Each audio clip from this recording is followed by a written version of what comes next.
Welcome back to our channel. So today in this video we are going to discuss about how to buy ETFs with zero commission in Wealthsimple. So without wasting much of our time, let's get straight into the video. So to buy ETFs with zero commission in Wealthsimple, all you gotta do is simply open your Wealthsimple app or website. You can simply get logged in into your Wealthsimple, and once you have done this, you need to open a self-directed account first.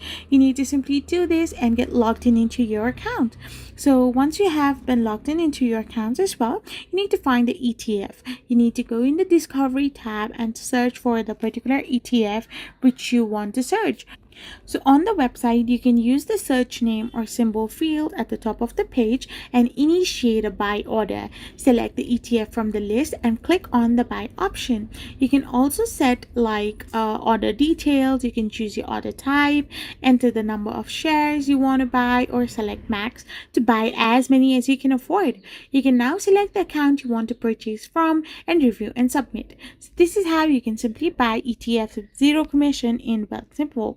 I hope you found this video helpful, so don't forget to hit that subscribe button and do give us a thumbs up. We will be back again with more informative videos. Thank you for watching.